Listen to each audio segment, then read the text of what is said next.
Welcome to another Untitled interview edition of the Untitled Film Project Podcast. We are joined today by filmmaker John Scheinfeld, who's bringing you, starring Dick Van Dyke, an American Masters presentation premiering December 12th on PBS stations everywhere. I cannot wait for you to watch it. It's awesome. John, thank you so much for spending time with us today.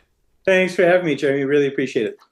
Starring Dick Van Dyke is an incredible look back at a legend's career that I think, obviously, pop culture-wise, he's made his mark, but I think overall, in the current day, maybe it gets forgotten a little bit, and it's pieces like this that really bring that back to the forefront and remind everyone, oh yeah, he really was that great, right? So how did you get involved in honoring Dick Van Dyke, who, by the way, for the audience, turns 100 years old on December 13th? Yeah, that's what's really so interesting, Jeremy, is he turns 100 on the 13th. We air on the 12th, so it's a great birthday celebration for us. Well, I've been a fan since I was a kid. Love the Dick Van Dyke Show, love Mary Poppins, all of that. And it was really interesting. About a year and a half ago, it struck me that no one has ever done a definitive documentary on this guy. And I thought he really deserved it.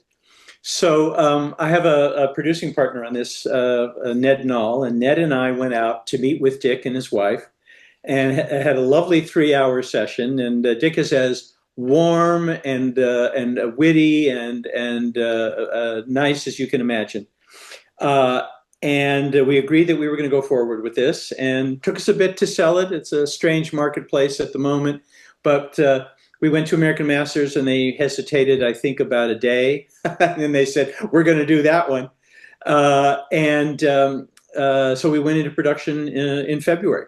But it comes out of a place of just being a fan and also saying, here's a guy that has had such an extraordinary career, and it's about time somebody paid attention to it in this way. He just comes across like a genuine guy, somebody you'd love to hang out with and talk about nothing and everything all at one time, right? And I think those are that's what kind of makes him relatable maybe to the common person, because clearly his talent is not relatable to the common person. So did you get that vibe from him sitting there talking with him? Yeah, for sure. But you know what I would attribute it to is he's from the Midwest. He's not from the East Coast. He's not a New Yorker. He's not a Hollywood kid. He grew up in Danville, Illinois. And I think people from the Midwest are a little more grounded in general. But I think it gave him a real sense of he's comfortable with himself, and he is just nice. And I think a lot of people from Danville were just really nice. So that's where I think it came from. But you see it. You see it in all the clips. You see it in the interviews. You see it. He just is a pretty straight shooting, nice guy. And in our business, you don't always see that. Speaking of straight shooting, how difficult, if at all, was it to, talk to him or involve him maybe in his alcoholism conversation, like being able to touch on that and not be worried about stepping on any landmines or anything? Was that all, copacetic? Well, it's always a challenge when you're doing a documentary on somebody who is still alive. Yeah. Because it is always, am I encountering a landmine here? Are they going to object to what I'm doing? In this case, we have had an agreement with them, but Dick was not made available to us. I think I would think because of health issues. Sure, of course. So all of the interviews in the show are older interviews with Dick. I did one with him in 2004. The Television Academy did one with him in 1998, 6 hours with him. And then there's the Dick Cavett interview from 1974, in which he reveals publicly that he has been struggling with alcoholism. So to get to that part of your question, we're basically doing a celebration here of a wonderful career. This documentary is not about his personal life. It's about his professional life. But I felt it was very important from time to time that we do get a sense of who Dick is as a person. And I thought because of his involvement on the Cavett Show and all of that, so he was so willing and candid about the problem, I thought this is something we ought to cover. And I think the truth, Jeremy, is that he overcame his addiction, and he has become a great influence on other people who have a similar addiction. And he told us that he gets letters all the time, and people said, "Wow, if somebody like you has a problem and can fix it, that's a great inspiration for me." So I thought it was a very important part of the story. So when you show him the final piece, I assume you show the family the final product when it's all done, and We're not actually, strangely enough, we're not allowed to do that. PBS, there has to be a distance between the subject of a documentary and the filmmakers. They can't have any influence on the content. So they've not seen it, and I expect that they will see it when it's on the air a week from today.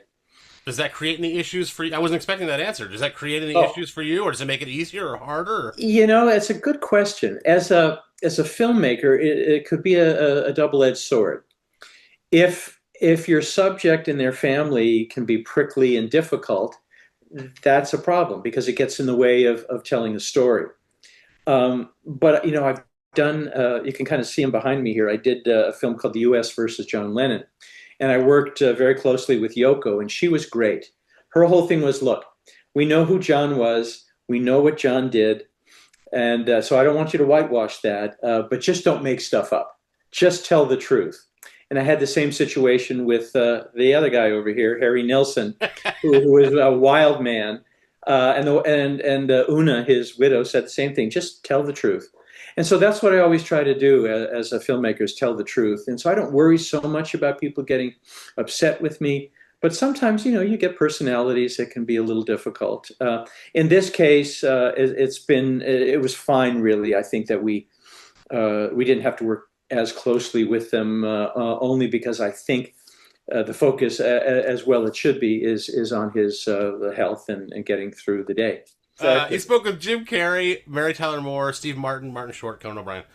How did you assemble such a hall of fame of comedic talent to come on and talk about somebody other than themselves? Not that they necessarily would be interested in that, but usually when you ask people of that ilk, right? Hey, let's talk about yourself. How did that all work and come together?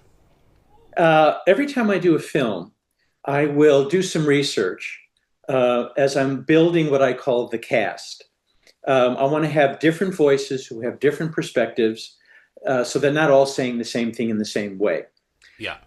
And so as I was doing my research here, it became so clear who were really big fans of Dick and who were influenced by him, and then the few people that actually worked with him. So, for example, we have Julie Andrews. They did Mary Poppins together. We have Carol Burnett. They did many TV variety shows together. We have Larry Matthews, who played Little Richie on the Dick Van Dyke Show. And we have Victoria Roll, who played Dr. Amanda Bentley on Diagnosis Murder for 8 years. And so we had the best of both worlds. We had people that worked with Dick and could speak to how Dick worked as a performer, what he was like, whether he was generous and creative and all of that. And then we have people that may or may not know him, but certainly did not work with him, but they were so influenced by him. And so we thought that was a nice balance. And then we have they only worked together a few times, but we have Pat Boone in this, who's, the legendary Pat Boone. But Pat gave Dick his first opportunity to do lengthy comedy sketches on television. Dick had done just little moments here and there. And Pat had a TV show at the time, and he allowed Dick to do these very long bits, which were really terrific. And so Pat's in there sort of talking about that. So it's a nice group of voices. And I think in some ways it was one of the easier shows to book that I've done over the years because they love Dick. And it was like a fast yes. And then the problem became they're so busy, we got to fit into their schedule. And I'm sure the scheduling part was that was a little more challenging than getting the yes. Dick Van Dyke, you mentioned Diagnosis Murder, which is actually my next question. Dick Van Dyke is a lifetime honorary member of the Barbershop Harmony Society. He's come to BHS conventions. He's even sang with 5-time international bronze medalist quartet Metropolis on the show, Diagnosis Murder. I bring this up because his talent, even some that you had to omit, seems to have just no bounds, and I'm sure that was overwhelming, too, as a filmmaker, to fit everything you possibly could in. When you're dealing with a career that's 8 decades, Yeah. you can't cover everything. So when I set out to do this, I decided it wasn't going to be a year by year by year, or this happened, this happened, this happened, this happened. Rather, wanted to concentrate on the critical moments in his life that helped shape him as a man and as an artist. And so that's what we do. But it's also dependent, Jeremy, on what audiovisual materials we have to tell the story. And the cool thing, and I hope your audience will appreciate this, is we have so many clips from the early days of his career that people either haven't seen or haven't seen in many, many, many years. Whether it's his closed circuit audition for CBS in 1955, Which was awesome to see, by the way. That was which is great. kind of cool, Yes. and awesome that it even exists. No, that's right. That's just it. You Throw see it out like, years wait, ago. How is this existing? Yeah. We found a wardrobe test for the Bye Bye Birdie feature film that he did. We found a lot of behind the scenes photographs of the Dick Van Dyke Show and the Mary Poppins film. And then we found his very first national TV appearance, which is he was on the Ed Sullivan Show with a partner in 1950 when they were still struggling comedians. And it's hysterical.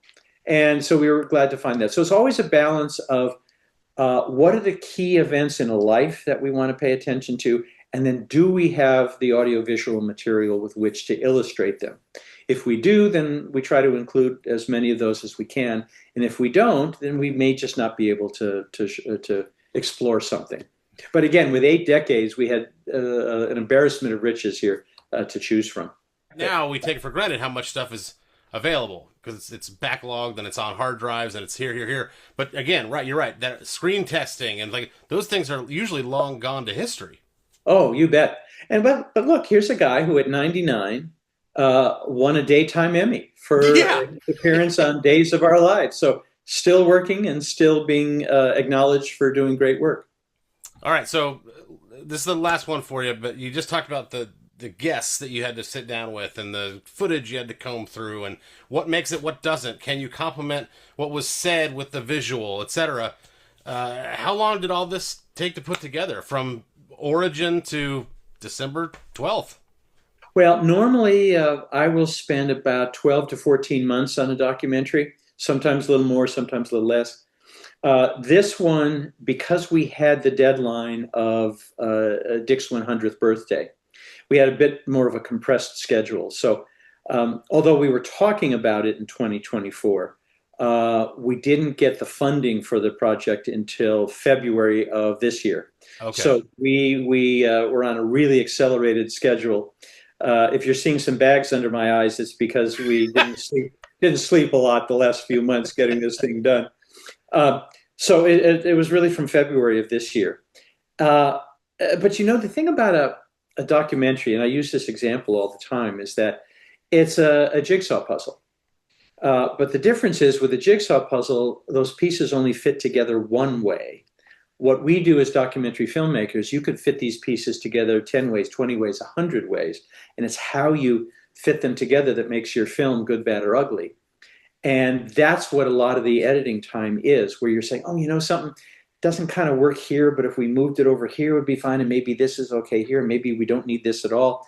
So it's a constant process of putting these pieces together so that when you and your audience watch the documentary and if they don't notice our work, they're just so drawn into the story, then we've done our job properly. I'm really, really proud of this one. We had a sneak preview here in Hollywood, and people were laughing, they were crying, they were getting emotional, and we got a nice ovation at the end. And I think your audience will find this to be a really entertaining show, and I think they'll learn a little something about somebody who's pretty famous. No, I definitely did. I've been a Dick Van Dyke fan, I don't say my whole life, but when I was introduced to him, which coincidentally was on the Golden Girls, actually, that was my first real exposure. I think I knew who he was because he's got such a caricature face, but yes. I had never seen his work until he was B. Arthur's boyfriend on the Golden Girls. He's a lawyer and played a clown and all that, and that was when I first realized, oh, this is a famous guy, not just some random extra they got, to play the role. So from there, it built to Diagnosis Murder and all these things. And you go back, and then again, Barbershop Harmony Society sings with the quartet on that show, and you put all that stuff in a blender, and it's just been a mainstay probably since I was 10. I mean, it's pretty amazing, and all his best stuff, you could argue, obviously, was before I was 10, right? So it's pretty incredible to watch this and learn all about that and see the ins and outs and talk to his colleagues and the people that were inspired by him. It's really fantastic. Oh, well, you're very kind. Thank you. What I would say is we looked at almost every episode of the Dick Van Dyke Show to pull the best clips to illustrate all of that. And out of 180 some, 70 some, whatever it was, shows, maybe 3 or 4 clunkers. The rest were just really funny and really charming. And then, we talked just a little bit about the alcoholism issue, but how we were able to fully illustrate that part of his life was he performed a start in a TV movie called The Morning After. And it was about a business executive who was battling alcoholism. And it was a dark, gritty performance that really shocked people who kind of knew Dick Van Dyke from more family-friendly material. And it just shows you the range of his talent. And he really pulled it off, got an Emmy nomination for it. And we have a lot of clips from this film. And in fact, this was really interesting. This was a film that had totally disappeared. It aired in 1974 on ABC. And then never again, never put out on home video, never been on streaming. We went to the company that produced it, and they said, oh, yes, well, we sold our library to Warner Brothers. Then we went to Warner Brothers, and it's like, well, we don't know what you're talking about. And so we have no record of this. I have a friend who knows a lot of people at Warner Brothers, and so he did a very deep dive and found one small piece of paper that showed that, yes, in fact, they did have it, but in the late 80s, they had sold it to Universal Studios. Golly. So we went to Universal, and they were like, we don't know what you're talking about. We have no idea. This is like, and we said, please, please, please go look. And finally, somebody took pity on us, and they went down into the vault, and they found, there it was. Amazing. But it had not been out at all. So the clips that we're showing probably have not been seen in a good 40 years, maybe 50. But again, shows the incredible range of Dick as a performer. Yeah, it's even, the documentary's even better now that I know that backstory. So yeah, it's great. I urge all of you to check it out on December 12th when it airs on PBS. John Scheinfeld has been our guest. The new documentary starring Dick Van Dyke, part of the American Masters series, again on PBS, premieres December 12th. John, thank you so much for joining us on the Untitled Film Project Podcast. We wish you nothing but the best. It's excellent, and we'll talk again soon, I'm sure. Sounds good, Jeremy. Thanks for having me. Thank you for listening to the Untitled Film Project Podcast. To support the show, please rate, review, follow, and subscribe. Original music by Jeremy Schwartz. Special thanks to the Music City Film Critics Association. Editing and post-production by Jeremy K. Gover. Voiceover by Chad Bennett.